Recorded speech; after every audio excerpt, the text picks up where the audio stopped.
시청자 여러분 안녕하십니까? 박종진입니다. 먼저 사과 말씀부터 드리겠습니다. 9월 4일 밤, 어젯밤이죠. 쾌도남마 재방송에서 저희가 좀 기술적인 사고가 발생했습니다. 실수로 화요일 당일 본방송인 윤창중 칼럼니스트의 대담이 재방송된 것이 아니라 하루 전 날짜 월요일 방송분이 나가는 그런 가슴 아픈 사고가 있었습니다. 시청자분들 항의 전화 엄청 많이 하시고 계시는데요. 진심으로 사과의 말씀 드리겠습니다. 마음 한 번만 좀 용서해 주시면 고맙겠습니다. 이번 주에 이분 모습을 볼 수가 없어서 또 항의 전화 엄청 왔습니다. 모 후보를 세게 비판하더니 드디어 잘리신 건가요? 이렇게 질문 많이 하시고 전화 오셨습니다. 잘리다니요. 이분 개인 일정 때문에 한 주 쉬고 2주 만에 모시는 겁니다. 정치인과 유권자의 마음을 읽을 수 있는 고도의 심리 기술을 배워보겠습니다. 연세대 심리학과 황상민 교수 오늘도 자리해 주셨습니다. 안녕하십니까? 네, 안녕하세요. 지지난번에 마지막 대화에서 저 잘릴 것 같은데 이 얘기하는 바람에 그 다음 주 개인 일정 때문에 못 나오신 거잖아요. 예. 그죠? 네. 잘린 거 아니죠? 그렇죠. 엄청 항의 전화 받았습니다. 아, 그렇군요. 네. 진짜 이럴 수 있느냐 이래가지고. 아마 그 뜻은 제가 무슨 이야기를 해도 괜찮다라는 거를 확인시켜주는 걸로 해석을 하시면 좋겠죠, 그죠? 네. 그러나 이제 무슨 말이라는 게 이제 막 욕이라든지 이제 방송 심의와 관련 그렇죠. 그런 객관적인. 그럼요. 기본 그렇죠. 상식에서. 그렇죠. 그리고 그렇죠. 뭐 누구를 비판하거나 한다 하더라도 충분히 공감할 수 있는 그렇죠. 수준에서 논리 해도 된다. 그렇죠. 그렇죠. 그렇죠. 그 기본 그냥 기본. 기본이죠. 누구를 비판하든 안 하든 그거는 논리가 있고 그러면 되니까요. 자, 안철수 교수 얘기할까요? 네. 오늘 뭐 궁금하세요? 딱지. 딱지. 딱지. 이렇게 딱지치기 하는 네모난 딱지가 아니고 재개발 그 딱지. 딱지. 뭐 전세생활 오래오래 했다. 이렇게 그런데 알고 봤더니 집이 있었다. 뭐 이렇게 나오니까 전 언론이 막 제목을 어떻게 뽑았냐. 계속되는 안철수 검증 이번엔 딱지 아파트. 집 없는 서름 잘 안다던 안철수 딱지 구매. 논란. 딱지 거래로 생애 첫 집 마련한 거 논란. 딱지 아파트 증여세는 냈나. 안철수 이미 재개발 딱지 샀었다. 거짓말 논란. 딱지 논란 안철수. 어머니 집에서 전세 산 건가? 이거 재밌네요, 제목이. 그죠? 대학원생 26세 안철수 딱지 아파트로 구입 논란. 뭐 많습니다. 여기까지 하겠습니다. 자, 이거에 대해서는 어떤 또 심리학적으로 어떻게? 사실 제가 한번 여쭤볼게요.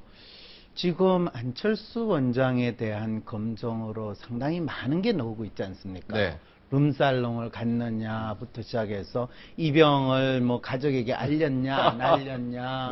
그 다음에는 V소사이어티 회원에서 그렇죠. V소사이어티 회원에서 재벌을 구명하는데 사인을 했냐, 안 했냐. 그 다음에 또 딱지를 사가지고 너가 집을 장만을 했냐, 안 했냐. BW도 있죠. 뭐 BW, 신주인수권부 채권, 뭔지는 잘 모르겠지만 거의 진짜 BBK보다 더 복잡해지는 것 같은 느낌이 들어요. 그런 것까지 지금 엄청나게 많이 나와요. 이런 어떤 사람이 예를 들면 그 안철수 원장이 아니고 황모 씨가 이런 특성을 쭉 가졌다. 그러면 그 황모 씨에 대해서는 어떤 생각이 드시겠습니까? 그냥 관심 없죠. 평범한 사람이다 정도 되지 않나요? 그렇죠. 뭐 대한민국에 사는 사람 누구나 그 정도 할 수 있으면 재주도 좋고 능력도 있네. 예를 들면 지난번 대통령 선거에 우리 이명박 후보가 이런 뭐 활동을 했다 또는 이런 이야기를 들었다. 그럴 때 국민들은 어떤 생각을 했을까요? 그냥 실망 크죠. 실망이 크다. 에이 무슨 소리? 아니 그것밖에 없어요. 라는 생각 안 들었을까요? 아주 긍정적이시군요. 아니 그거밖에 없어요? 제가 볼 때는요. 이거의 논점은 뭐냐면 이럴 수 있어요. 재개발 딱지 샀다 뭐 이럴 수 있는데 분명히 나는 전세를 오랫동안 살았다 그래서 집 없는 서름한다 이러니까 이분이 전세 생활을 오래 하다가 뒤늦게 집을 샀구나 이렇게 생각을 하지 그렇죠. 네, 그렇잖아요. 이제 그 부분에서 이제 이 대중의 심리라는 측면에서 먼저 한번 생각을 네. 해봅시다. 예를 들면 우리 MB 대통령이 저는 뼛속까지 서민입니다. 저는 그 이야기를 들을 때 대통령이신 분이 서민이라고 주장하고 대기업 회장을 지내신 분이 서민이라고 주장을 할 때는 국민들은 대체 누가 서민인가 헷갈리지 않을까? 네. 아주 어렸을 때 서민이었다는 얘기죠. 그렇죠. 어렸을 때 그랬다. 네. 그랬을 때 사실은 저는 그 이야기가 그 말이 맞느냐 틀리냐를 따지기보다는 그냥 정치인이니까 저런 이야기를 하지 뭐. 정치인은 일단 뭔가 대중들에게 좀 솔깃한 이야기, 먹힐 만한 이야기를 하는 사람이니까 라고 받아들이면 그게 전혀 이상하지가 않아요. 네. 그렇잖아요. 그런데 제가 전세를 뭐 오래 살아서 그런 집 없는 서름에 대해서 저 좀 알거든요 라고 이야기를 했을 때 네. 근데 실제로는 전세도 안 살았을 때 네. 안 살았는데 네. 그렇게 이야기를 했다. 그거는 뭘 뜻하냐면 저분 정치인이 되어가는구나 이렇게 대중은 받아들입니다. 정치인이 이제 되어 가는구나. 그렇죠. 그럼 정치인은 참 어떻게 보면 좀 거짓말하는 그냥 거짓말 하는 것이 정치인이군요. 그냥 그렇게 생각하는 거죠. 대중들이. 대한민국에서 가장 거짓말을 많이 하는 직업 하면 대한민국 사람들은 뭐를 떠오르는지 아십니까? 정치인. 그렇죠. 그러면 이제 안철수 원장이 이제 정치인이 되어 가는구나. 그렇죠. 이렇게 대중들은 생각하고 있다. 그렇죠. 그러니까 곧 이제 정치인 공식적으로 대통령 선거전에 뛰어든다는 선언을 하겠구나라는 생각을 하게 됩니다. 이미 벌써 선언을 하셨다 그랬잖아요. 저는 선언을 했다고 이미 그 사인을 해석을 했는데 네. 아직도 언론에서는 네. 왜 공식 출마를 안 하냐. 네. 뭐 네, 지난번에도 저도 그랬잖아요. 그러니까. 네, 똑같은 채널A 그런 대처. 그게 채널A 그죠. 대처니까. 그렇죠. 남들이 아직 심지어는 박 앵커조차도 보지 못하는 이 안철수 원장의 정치 선언을 제가 이야기를 했다고 해서 네. 역시 미리 성견지명을 발휘했구나. 네. 이 상황이죠. 그죠? 네. 네. 그런데 안철수 원장이 정치인의 모습을 보이는 게 뭐가 문제입니까? 그래도 국민들은 정치인답지 않은 정치인이었기 때문에 바로 그 부분에서 안철수 원장을 뭔가 좋아했고 기대하고 그런 거 아니겠어요? 어떻게 그렇게 잘 아세요? 조금 알죠. 이제. 아는 장에 대해서 네. 상당히 이제 많이 학습이 되신 것 네. 같습니다. 자, 그랬을 때 이제 이거를 한번 생각을 해보시죠. 이거는 제가 대한민국의 정치인을 바라보는 대중의 심리를 연구를 할 때 재미난 현상을 발견을 했어요. 대한민국 사람들은 정치인을 볼 때 정치인 그 개인이 무엇을 했고 어떤 철학을 가졌고 또 어떤 비전으로 이 나라를 다스릴 것인가 라는 것을 잘 파악을 해가지고 그것을 통해서 저 사람을 지지하는가 아니면 난 저 사람 그냥 좋아. 이유는 그냥 좋아. 아니 그래도 이유가 있어야 되잖아. 그 사람 아버지가 대한민국을 경제 발전시켰잖아. 아니면 그 사람은 성공한 기업인이거든. 그럼 그 사람은 경제를 잘 안 할 거 아니야.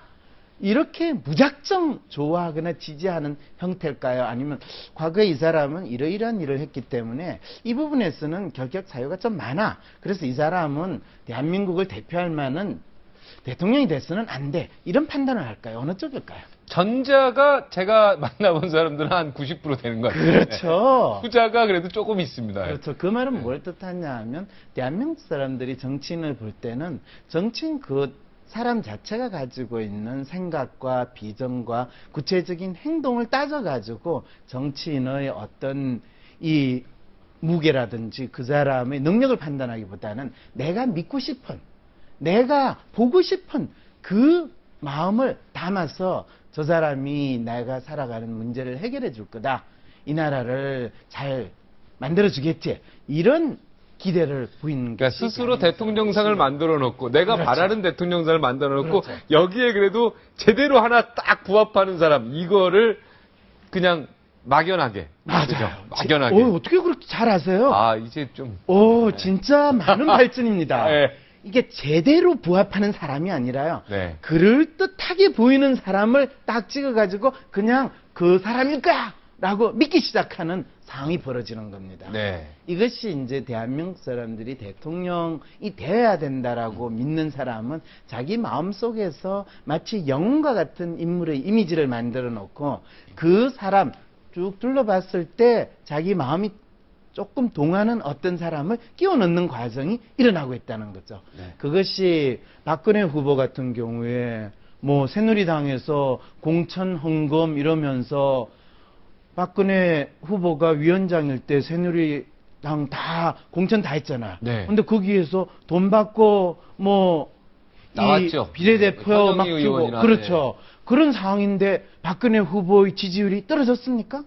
안 떨어졌죠. 안 떨어졌죠. 네. 그 말은 내가 지지하고 내가 그냥 저 사람이 대통령 깜이야 딱 믿는 그 순간부터는 그 사람에 대한 어떤 검증이 들어가고 어떤 부정적인 게 오더라도 그거는 그 사람이 대통령이 될 거라고 믿는 내 믿음에 아무 영향을 안 미친다는 거죠. 그러니까 실망은요. 예. 단란주점, 뭐 룸사롱 이야기 갔냐 안 갔냐, 군입대, BW, 딱지, 뭐 온갖 얘기가 나왔지만 이거는 이미 벌써 신화를 만들어놓고 내가 좋아하는 부분을 무작정 해놨기 때문에 막연해놨기 때문에 이건 결코 무너지지 않는다. 무너지지 않는데 한 가지 재밌는 네. 건요. 누구 마음에서 무너지지 않느냐 하면요. 네. 지금 이 박근혜 후보를 지지하시는 분들이 볼 때는 네. 이거는 죽일 짓이에요. 네. 이거는 절대로 대통령이 되려는 사람이 가질 수 있는 거짓말쟁이다. 네, 거짓말쟁이고 결격 사유예요. 네. 그래서 내가 이 박근혜 후보를 지지하고 거기에 잠재적으로 아주 위협적인 존재가 되는 안원장을 거부해야 되는, 무시해야 되는 분명한 이유예요. 네. 그런데 그와 반대로 막연히 현재 박근혜 후보는 마음에 안 들고, 그렇지만 야당에 지금 있는 후보들은 전혀 감이 안 돼서 불안하고, 그래서 누군가 새로운 사람이, 그것도 기존의 정치인이나 정치물을 안 먹은 사람이 딱 나타나가지고 이 기존의 정치판에서 싹 변화를 일으킬 만한 그 사람을 기대하는 사람의 마음속에는 지금 가장 그래도 현실적인 가능성이 있을 것 같은 사람이 안원장이거든요. 그러니까 안원장에 대해서 나오는 어떤 검증이라는 거는 실제로 아무런 관련이 없는, 왜? 이 사람은 정치인도 아니니까 그거에 대해서 검증한다고 하는 것조차는 그건 정치인한테 해당하지 이 사람한테는 해당 사항 없음, 이렇게 생각되는 겁니다. 아, 그렇게 해석을 한다. 안철수 원장 지지자들은.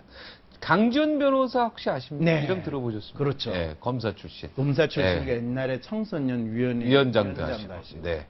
네. 이분이 대선 출마, 깨끗한 흙탕물을 좀 깨끗하게 그렇죠. 하기 위해서. 그분은 무슨 출신이라고 그랬죠? 검사. 검사 출신이죠. 네. 검사는 이 사회의 범죄를 없애는 역할을 하죠. 네. 그분이 검사하실 때 이 사회의 범죄를 없애버렸나요? 왜 아무 대답이 없어요? 검사 출신으로서 힘이 미약했겠죠. 아, 그래요? 노력은 하셨겠죠. 노력은 했는데 뭐 이전보다 더 범죄가 더 많이 일어나는 것 같고 뭐 그런 그렇죠. 생각이 예. 들죠. 아유, 검사로 하실 때 범죄도 제대로 잘 깨끗하게 못했는데 뭐 대통령 된다고 이 나라 정치를 깨끗하게 할 수 있다고 믿는다면 그분은 상당히 큰 기대를 하시는데, 네. 네, 뭐 그 이상은 제가 이야기를 하기가 쉽지 않습니다. 네. 네. 바로 전에 그 박원순 서울시장 네. 얼굴하고 아까 뭐 우리는 그냥 그냥 형용사입니다. 네. 지지한다는 얘기입니다. 압니다. 안철수 원장 네. 그 같이 나갔는데 사실 네. 이분이 서울시장에 원래 나오겠다고 안철수 원장이 했다 양보를 했잖아요. 야, 이거는 어떤 사실 그걸 심리입니까? 양보라고 보시는 분들은 공식적으로 보이는 거고요. 심리학자인 저희 입장에서는 사실 양보라기보다는 안철수 원장의 입장에서는 당신이 정치를 할 생각이 크게 있었던 것도 아닌데 갑자기 사람들이 너가 서울시장감이다, 아니다, 넌 정치를 해서 뭔가 이 나라에 큰 변화를 일으켜야 된다 라는 상황에서 몰렸다라고 이야기하는 것이 정확한 그 상황의 묘사입니다. 그것이 이제 이 서울시장 갑자기 누굽니까? 오세훈 씨 그만두고 나서 빈자리가 있을 때 누가 좋을까라고 했을 때 뭐 야당의 입장에서 적절한 느낌을 주는 후보가 없는 상황에서 네. 갑자기 안철수 씨는 어떨까라는 게 언론에서 팍 나온 거죠. 네. 근데 사실은 이분이 정치할 생각이 있었더라면 좀 뭐 강하게 이야기를 했을 텐데 상당히 애매하게 이야기를 했어요. 네. 그런데 막상 뭐 이 사람이 서울시장에 나온다 그랬을 때 저가 이제 심리 분석을 했으면 그분은 속으로 심히 당황했을 것이다. 그리고 본인이 떠밀려 가지고 갑자기 대통령이 아니라 서울시장 후보 자리 갔는데 다행스럽게도 당신하고 조금 아는 그리고 뭐 조금 비슷한 활동을 하시는 박원순 씨가 나도 서울시장에 나오려고 그러는데 네. 이런 상황이 벌어지니까 저는 어떤 측면에서는 양보를 한 게 아니라 더 먼저 하시겠다고 나서시는 분이 있으시면 뭐 웬만하면 하시죠 라고 하는 그 상황이 아니었을까. 네. 저는 양보라기보다는 본인이 억지로 끌려 나갔는데 그 상황을 어떻게 잘 해결할까 하다가 박원순 씨가 더 적극적으로 의사를 표현하는 바람에 웬만하면 하시죠라는 상황이지 않았을까. 네. 이번에도 강지원 변호사도 나오셨는데요. 네. 또 제가 일부러 이 질문을 드린 게 네. 혹시 또 양보하는 현상이 또 나올 수 있지 않을까? 네, 그런 심리 생각이. 측면에서 분석을 해보면 네. 강지원 변호사 분은 뭐 검사 출신이시기도 하고 네. 그렇기 때문에 기본적으로 대중의 심리를 보면 그분은 이 사회를 확실하게 변화시킬 뿐입니까? 아니면 이 사회에서의 기성 질서를 유지하고 소위 말하는 기득권 세력이라고 하는데 훨씬 더 가까울까요? 어느 쪽일까요? 답은 후자로 이야기하실 것 같은데 저는 그래도 이번에 그 나오시는 그 변을 네. 보니까 변이야 다 대한민국에서 정치인 치고 대통령 나오면서 변화와 개혁을 주장하지 않는 인간 어디 있습니까? 네, 그래도 저희 지금까지 방송에 나오신 분이나 그 부인 김영란 대법관 하셨던 네. 그분도 워낙 깨끗하셨던 분으로 알고 있고. 깨끗은 하죠. 네. 누구나 목욕탕에서 목욕하고 나면 깨끗하고. 그런 깨끗의 개념이 아니고 네. 진짜 그런데 도덕적으로도 깨끗하신 분이고 강지원 변호사도 워낙 이미지가 좋기 때문에 네. 저는 개인적으로는 아까 후자 쪽으로 답을 유도하셨겠지만 전 전자라고 얘기하고 있습니다. 유도할 유도 필요는 아닌가? 없고요. 느낌상으로는 후자 쪽으로 답인 것 같다는. 실제로 국민들이 생각하는 이 사회에서의 변화와 개혁이라고 이야기를 할 때는 기존에 이 사회에서 사회적인 상층부를 차지하고 있었던 사람들, 우리 사회에서의 엘리트 세력이라고 하는 사람에 대한 신뢰가 없기 때문에 네. 사실은 그 사람들이 이 사회를 잘 변화시켜 줄 것이다라는 기대를 잘 하고 있지 않은 심리가 있습니다. 엘리트들. 심지어는 저도 학생들이나 주위 사람들 아니 너도 수구 세력이야, 너도 기득권이야, 이 사회의 1% 수준에 속하는 사람이야. 그렇기 때문에 너가 이 사회의 변화를 이야기하는 건 뭔가 좀 앞뒤가 맞지 않지 않냐? 이런 비슷한 이야기를 들을 때 우리 사회에서 변화를 지향한다라는 것 자체에 대해서 사람들이 상당히 오해를 하고 있구나 라는 그 생각을 할 때가 참 많습니다. 그런데 이제 이것 때문에 우리 사회를 보수 진보의 대결로 많은 사람들이 착각을 하시겠죠. 그런데 이제 강지원 변호사 그분은 참 인품도 훌륭하시고 말씀하신 대로 이미지가 아주 좋죠. 이미지가 참 네. 좋으신 분이시긴 네. 하겠지만요. 실제로 그분만 하더라도 어떤 다양한 세대의 분들과 소통하고 당신과 다른 생각을 가진 분들과 충분히 그 대화가 통하고 또 그 와중에서 기존에 우리가 가졌던 생각과는 다른 새로운 생각을 제시를 해주면서 기존의 패러다임과는 다른 패러다임을 보여주실 수 있는 분인가? 라는 질문을 할 때는 그거는 그분의 깨끗함과는 아무 관계없이 그러기에는 조금 어렵다라는 생각을 훨씬 더 많이 줍니다. 네. 예를 들면 캐더남마에서 박정진 앵커가 기존에 예를 들면 시사 토론 프로와 관련해서 뭐 같은 비슷한 프로를 진행하는 것인가, 아니면 기존에 뻔한 시사 토론과는 다른 쾌도남마 성역도 없고 토픽의 제한도 없이 네. 다 이야기를 한다라는 거를 자신 있게 이야기할 수 있죠. 네.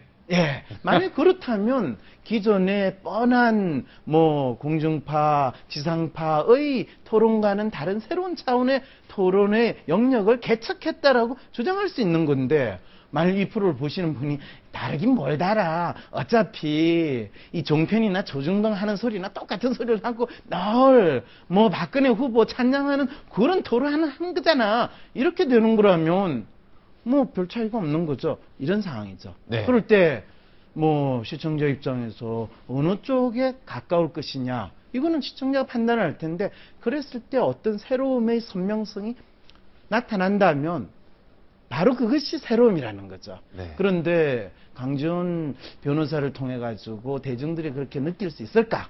그리고 이 대중들이 안철수 원장을 통해서 느끼는 그런 새로움과 새로운 패러다임에 의한 문제 해결을 할 수 있는 능력, 그런 기대, 희망, 이런 것들이 있느냐 하면 전혀 다른 속성으로 보여져요. 근데 안철수 원장도 엘리트입니다. 초엘리트. 아, 그럼요. 네. 자, 그랬을 때 네. 이제 대중들이 왜 안철수 원장은 엘리트, 뭐 서울대학 의대를 나왔고, 네. 그러면서 또 박사도 있고, 진짜 네. 대한민국에서 돈도 많이 버셨고. 돈도 많이 버셨고, 네. 그럼에도 불구하고 왜 대중들은 이분을 통해 가지고 새로운 사회의 변화를 기대했냐면, 이 사람이 의사인데 대부분의 의사분들은 열심히 환자를 치료해가지고 뭐 병원 만들고 뭐 종합병원 만들고 그래서 돈 많이 벌었다. 이게 전형적인 인생의 의사로서의 성공의 공식인데, 이분은 의사를 하다가 바이러스를 치료한대. 그것도 의학적인 바이러스가 아니라 컴퓨터 바이러스를 치료를 하는, 그래가지고 벤처 회사를 만들었다.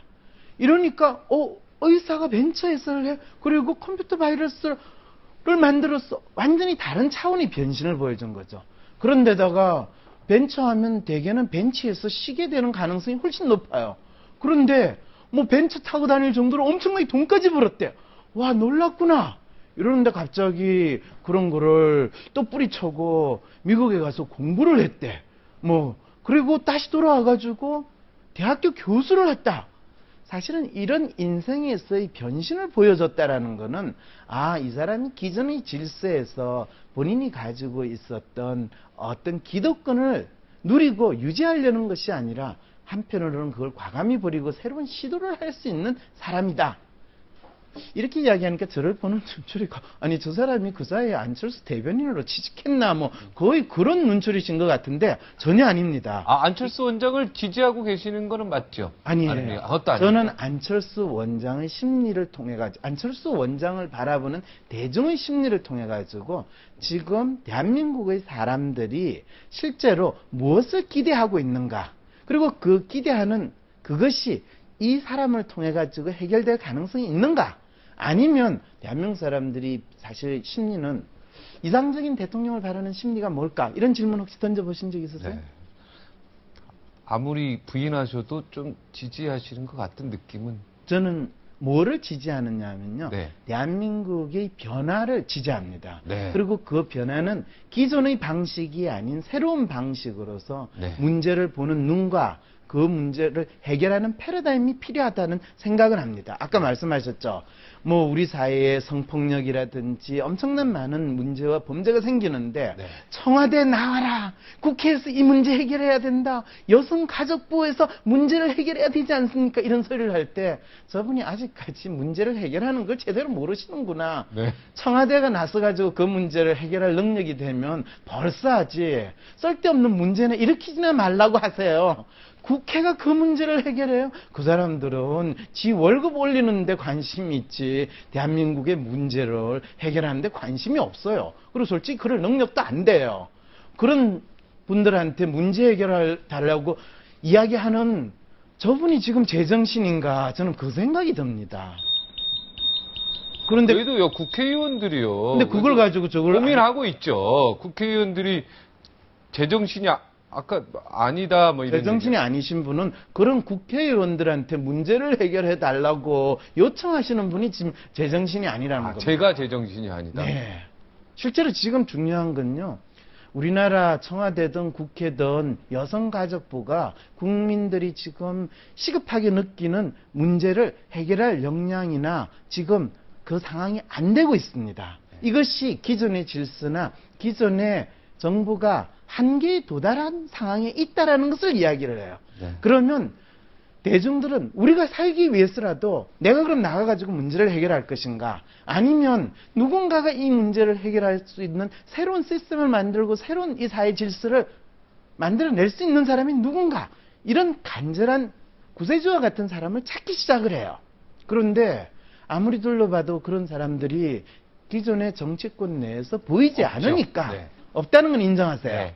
그러니까 없다고 보죠, 국민들은. 네. 그러니까 기존의 정치권에 있지 않는 사람을 통해 가지고 그 욕망이나 희망, 기대를 이루고 싶어하는 마음이 지금 드러나고 있는 거죠. 네. 저도 그 대중의 한 사람으로서 기존의 정치권이 있지 않는 사람에 대한 기대는 표명할 수 있는 그러면 거죠. 지금 하여튼 묻지마 범죄든 성폭행이든 뭐든 이런 사회가 지금 뭐 되게 교육 어지러운데 문제도, 교육 문제도 네. 지금 가장 지금 시급한 게 아동 성폭행 문제가 지금 사회에 아주 큰 문제로 네. 도마 위에 올랐는데 여기에 대해서 어느 행정부든 국회든 청와대든 TF팀 제가 구성해달라는 게 저보고 제정신이 아니라고 하셨잖아요. TF팀 구성할 일이 없어요. 예. 네.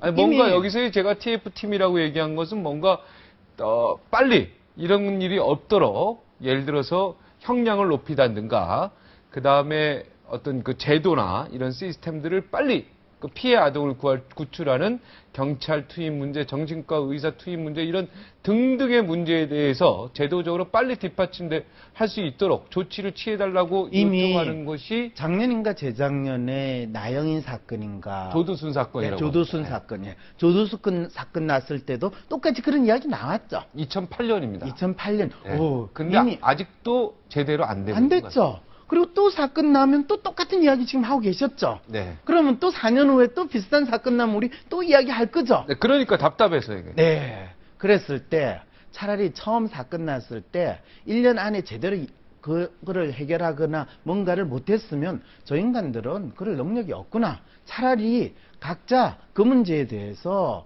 해결할 수 있는 사람이 진짜 목마른 사람이 우물 판다는 심정으로 나갔어야 돼요. 그런데 우리 이 사회에서 나간 사람이 없는 거예요. 그래서 지금 대한민국 사람들은 기존의 정치권이나 정부에서 그 문제를 해결하지 못하니까 그거를 해줄 수 있는 사람한테 마음이 가는 겁니다. 네.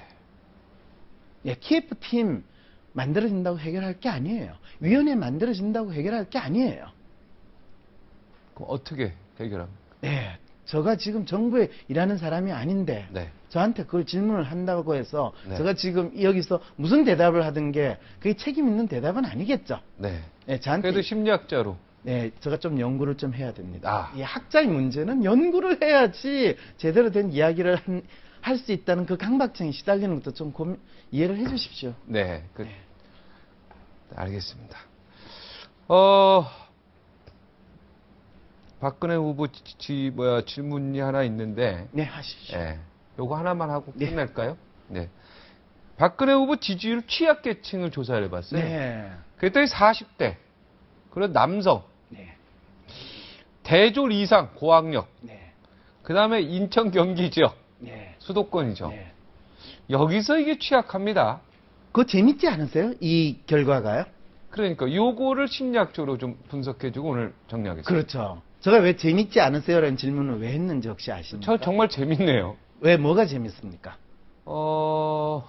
보통 우리가 박근혜 후보의 취약계층 하면 젊은 층하고 뭔가 소통이 안 되는 20대, 30대가 박근혜 후보에 대해서 상당히 뭔가 잘 안 통하고 박근혜 후보가 약한 세대일 거다라고 연령 집단일 거라고 막연히 생각을 했어요. 네. 그런데 진짜 박근혜 후보가 취약한 계층은 이 4에서 40대 그리고 비교적 고학력 계층이다라는 거 그것도 경기, 인천 이 지역이다라는 걸 나타내거든요. 네. 대한민국에서 사실은 40대와 고학력의 경기, 인천이라는 그 인구 집단이 상징하는 건 뭐냐면요.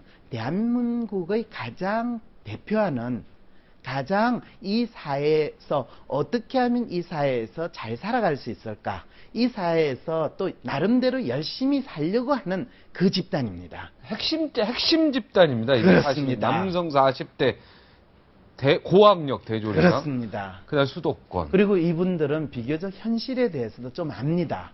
그렇기 때문에 겉으로 번들이란 이야기를 하는 정치인의 말이 어디가 사기성이 있고 어디서 한계가 있다는 것도 압니다. 그리고 저 사람이 실제로 변화를 이야기하지만 변화를 할 수 있는 이야기인가, 그냥 지금 단지 대통령이 되기 위해서 이 인기를 끌기 위해서 하는 소린가, 그거 정도 구분할 수 있는 사람이거든요.